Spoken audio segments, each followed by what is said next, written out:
Hi everyone and welcome back to my channel. So today I have a tutorial for you.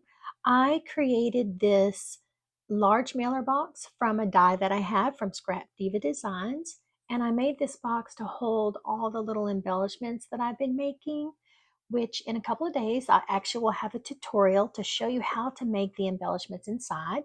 But today let me show you how I made this box.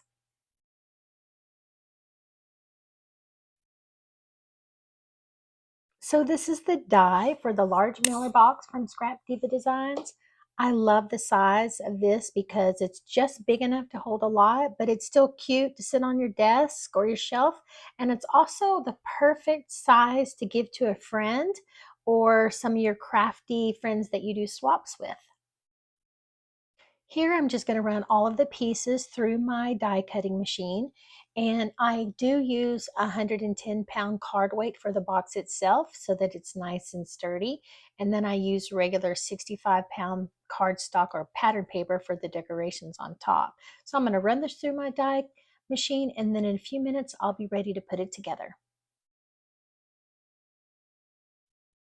I've been making a bunch of these little mini embellishments lately. They're little clusters, tags, bits and pieces, and they've just been sitting in piles, or they'll sit in a container. But today I need to fix that.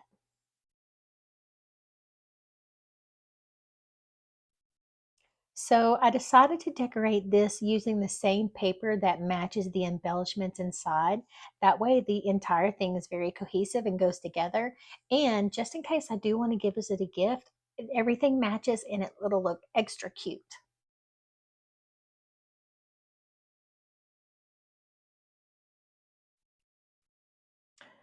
For the window part, I need to take this decorative piece and put it on the lid of the box so that I can create the hole, because I do put a piece of acetate on the bottom of it so that I can see through, because I think that if you can see the embellishments inside, I think it kind of makes it more appealing to see what you're going to be getting on the inside.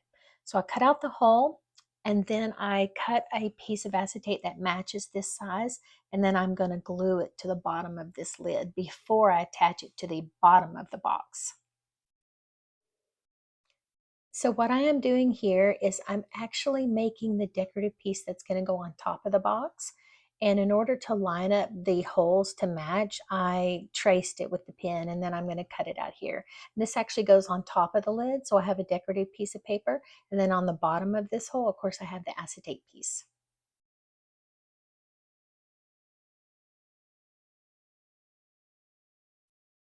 And now I'm finally able or ready to put the box together.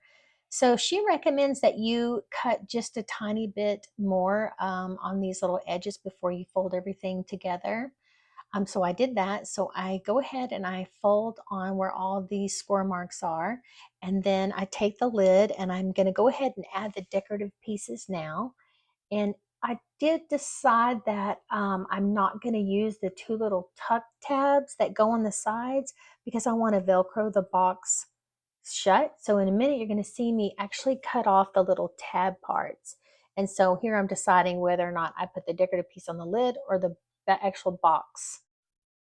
So I end up putting the two long pieces on the lid, and then I'm going to take these two short pieces, and they actually go on the bottom of the box, because those two flaps on the lid actually fold down and go inside of the box itself.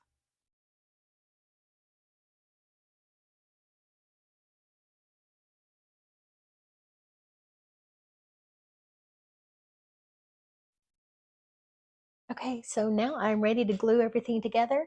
I start by gluing each of the tabs and putting them on the inside here. I'm going to hold them for just a couple seconds and glue all of these tabs.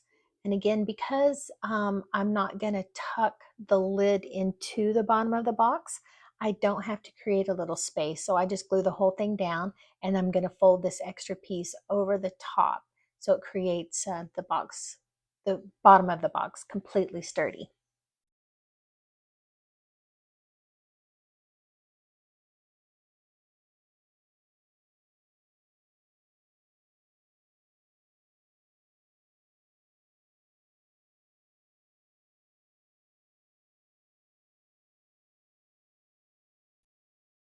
Okay, so I'm actually ready to start adhering the lid, but before I need to take care of these tabs, I use my ATG. I just use some adhesive. I just glue those down very quickly.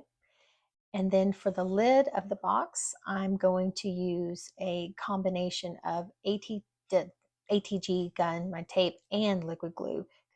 That way I know it has a really good bond and it will last for a really long time.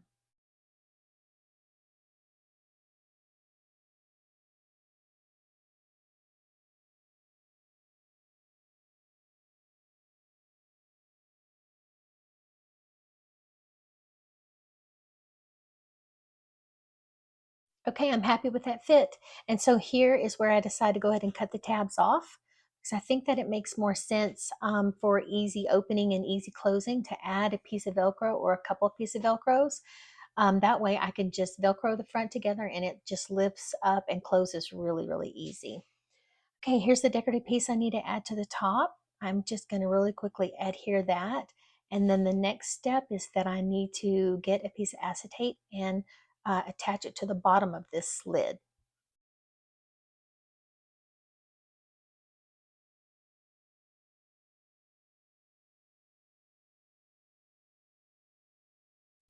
So I measured the top of the box where the hole is, and then I cut a piece of acetate to be 1/4 inch smaller than the lid. And then I like to use liquid glue to hold my acetate. I know that the tape also works, but I think the glue that I have found just really sticks a lot better.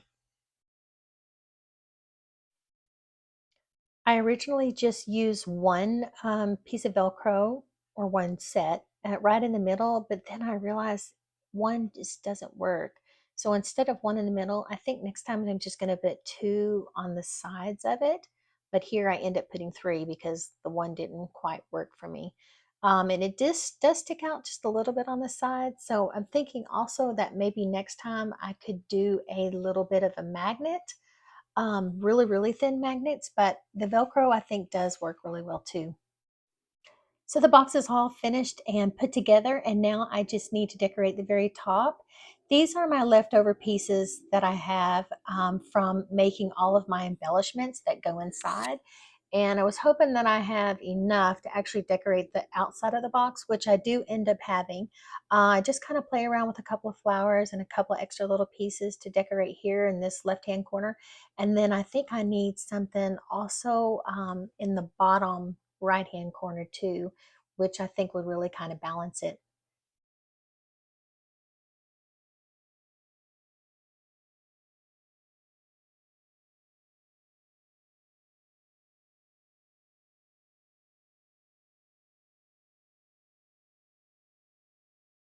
Okay, I'm happy with that. So now I just need to add all of the embellishments that I made, and I'm going to check and see which ones fit inside and which ones don't fit inside. If it's too big, then I'll use them on something else.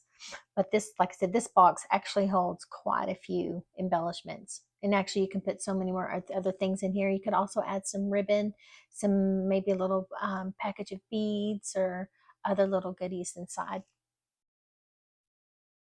Well, thank you so much for staying to the end of the video. And if you like these videos, please hit the like button and subscribe to my channel. Also, please let me know if you have this die and what you've done with it. I really just recently discovered her and I just love everything that she has. I've already made 2 purchases from her and I plan on making so many other purchases from her because I love the dies and I love all the different things that you can make. Well, we'll see you in the next video for part 2 of my series. And in the next video, I'll be having a tutorial on how to make the embellishments. See you next time. Bye-bye.